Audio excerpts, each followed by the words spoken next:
कुर्बानी का गोश्त और बीफ बिरयानी ना बने, ये तो हो ही नहीं सकता। इतनी मज़ेदार किस्म की आज मैं आपके साथ बीफ बिरयानी की रेसिपी शेयर करूंगी, मुकम्मल टिप्स और ट्रिक्स के साथ शेयर करूंगी। यकीन करें इतनी मज़े की बनती है ये बिरयानी, इतने मज़े की कभी चिकन बिरयानी भी नहीं बनती। अगर आपके बच्चे अगर बीफ शौक से नहीं खाते ना, आप इस तरीके से बिरयानी बनाएं, आप देखें कितने शौक से खाएंगे।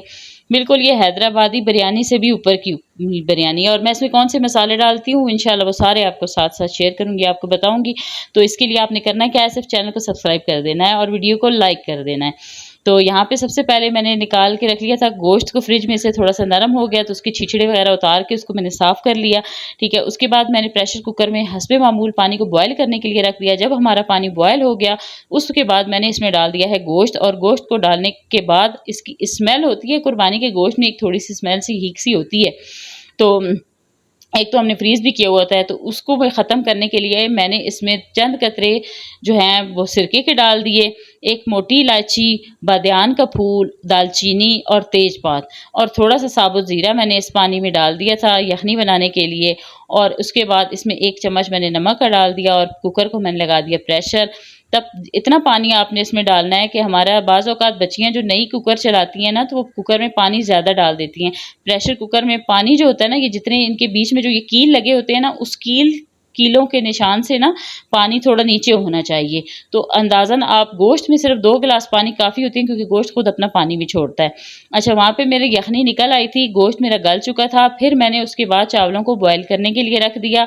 एक साइड पे मेरे चावल बॉयल हो रहे थे और दूसरी साइड पे मैंने इसका कोरमा तैयार कर लिया। कोरमा इसका बड़ा मज़े का बनेगा, आपने मेरे साथ बने रहना है। गोश्त मुझे थोड़ा सा सख्त लगा तो मैंने दोबारा प्रेशर लगा दिया और दूसरी साइड पे मैंने चावलों को बॉयल करने के लिए पानी बॉयल करने के लिए रख दिया था। पानी में मैंने डाल दिया था एक बादियान का फूल, तेजपात, दालचीनी, मोटी इलायची, थोड़ा सा साबुत ज़ीरा। उसको जब पानी को जब बॉयल आया तो उसके बाद चावलों को मैंने डाल दिया है बीच में। और चावल मैंने 20 मिनट पहले पानी में भिगो के रख दिए थे। यहाँ पे अच्छे चावल पकाने की तरतीब ये है कि जो कोई भी चावल हो, आप अगर चावलों का साइज़ चाहते हैं ना कि लंबा हो जाए, बड़ा हो जाए और वो मज़े के बने, उनके बीच में कनी ना रहे, तो आपने ऐसा करना है कि चावलों को बॉयल करने से भी 20 मिनट पहले आपने उनको नॉर्मल पानी में भिगो के रख देना है। उसके बाद अच्छे तरीके से धो लेना है।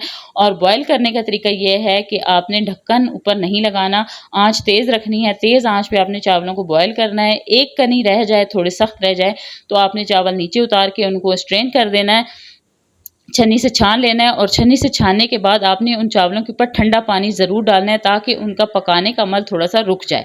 ठीक है, मैंने उनके ऊपर ठंडा पानी डाल के चावलों को रख दिया था। अब यहाँ पे मैं उसका कोरमा कैसे बना रही हूँ। नॉर्मली मैंने 2 चम्मच कुकिंग ऑयल के डाले, उसमें मैंने एक बड़ी साइज़ का प्याज डाला है।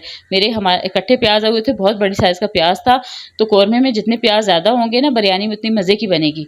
तो मैंने 2 बड़ी साइज़ के प्याज काट लिए, उनको मैंने थोड़ा सा ब्राउन किया। उसके बाद मैंने उसमें लहसुन अदरक का मैंने पेस्ट रखा हुआ था वो डाल दिया, हल्का सा उसे फ्राई किया। उसके बाद मैंने 4 बड़ी साइज़ के टमाटर काट के बीच में डाल दिए और 4 ही मैंने हरी मिर्चें डाल दी हैं।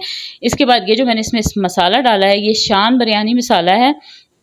इसका 1 पैकेट 1 किलो चावलों के लिए काफ़ी होता है। ठीक है, मेरे 1 किलो चावल थे तो मैंने उसमें 1 पैकेट डाला है। अगर आपको ज़्यादा चटपटी, ज़्यादा स्पाइसी चाहिए तो 1 पूरा पैकेट डाल दें।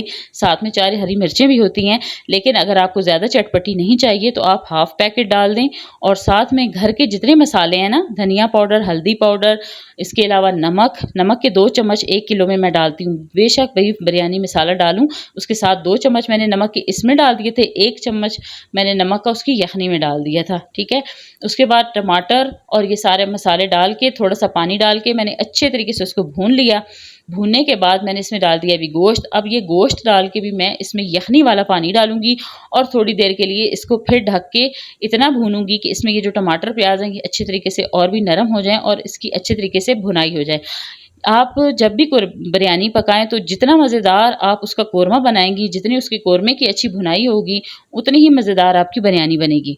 यहाँ पे ये पानी डालने के बाद मैं इसको ढक के थोड़ी देर पकाऊंगी। जब इसका पानी सूख जाएगा इसको भून लूँगी और भूनने के बाद मैं इसमें दोबारा से दही डालकर फिर इसको भुनाई इसकी करूँगी। डबल भुनाई होने से ये इतना मज़ेदार बिरयानी बनती है कि मैं आपको क्या बताऊँ। इतना जायका था इसका, इतना जायकेदार बनी थी ये। अभी यहाँ पे मैंने इसमें 1 कप दही का डाल दिया है। दही डालने के बाद मैंने इसमें थोड़ा-सा यखनी वाला पानी फिर डाल दिया और ऊपर से इसमें मैंने थोड़े से पुदीने के पत्ते डाल दिए भुनाई करते हुए। इससे इसमें बड़ा ही मज़ेदार फ्लेवर आता है, बहुत मज़े का जायका आता है। धनिया मेरे पास था नहीं, अगर धनिया होता तो वो भी डाल देती। यहाँ पे चावल मैंने स्ट्रेन करके उनके ऊपर से पानी निकाल के रख दिया था। पुदीने को धो के मैंने पानी में रख दिया और ये मेरा छोटा-सा पंखा पीछे से जो मुझे सुकून दे रहा है, लगाया हुआ है मैंने। ये मेरे पूरे किचन के व्यू आप चेक करें। किचन में मैं बिल्कुल बर्तन इकट्ठे नहीं होने देती, साथ-साथ बर्तनों को धोती रहती हूँ क्योंकि फिर बर्डन बहुत ज़्यादा हो जाता है तो फिर मुझे बहुत गुस्सा आता है। यहाँ पे मैंने दूसरे चूल्हे पे पुराना मेरा तवा था, उसको गर्म करने के लिए दम लगाने के लिए मैंने रख दिया और नीचे से हल्का सा चूल्हा ऑन कर दिया। अच्छा, अब बिरयानी को दम लगाने का तरीका क्या है कि मैंने पहले पतीले में थोड़ा-सा आपने नीचे कुकिंग ऑयल लाज़मी लगाना है। ये कुकिंग ऑयल लगाने से क्या होता है कि आपके नीचे के चावल साथ चिपकते भी नहीं हैं और बड़े मज़े के बनते हैं। अब एक तह मैंने नीचे चावलों की लगा दी, उसके ऊपर मैंने डाल दिया कोरमा। अब इस कोरमे के ऊपर मैंने फिर डाल दिए हैं चावल। अब इसके ऊपर दोबारा से मैं कोरमा डालूँगी, लेकिन इन चावलों के ऊपर मैंने डाल दी है थोड़ा-सा मसाला, बिरयानी मसाला है ना, वो हल्का सा मैंने बीच में छिड़क दिया है, मुझे ज़्यादा चटपटी करनी थी इसलिए। और जो फूड कलर होता है ना, वो ड्राई वाला मैंने एक साइड पे थोड़ा-सा छिड़क दिया है फूड कलर। और एक 4 अदर टमाटर मैंने बीच में रख दिए हैं और थोड़ा-सा पुदीना बीच में डाल दिए हैं। बस ब्राउन प्याज़ मैंने नहीं किए हुए थे, अगर वो भी डाल दें तो वो भी मज़े के होते हैं, लेकिन मैंने क्योंकि कुरमे में प्याज़ ज़्यादा डाले थे इसलिए मैंने यहाँ पे प्याज़ बीच में नहीं डाले। फिर दूसरी तह में भी मैंने यही तरीका किया है कि नीचे चावल, उनके ऊपर कोरमा, उसके ऊपर थोड़ा-सा फूड कलर मेरे पास खुश्क वाला था, पाउडर था तो मैंने पाउडर ही एक साइड पे डाला है क्योंकि इसको अगर ना घोल के डाला जाए ना तो वो सारे चावल बहुत ज़्यादा ऑरेंज हो जाते हैं, तो मेरे बच्चों को ज़्यादा ऑरेंज पसंद नहीं है, ज़्यादा ऑरेंज कलर के चावल नहीं पसंद, इसलिए।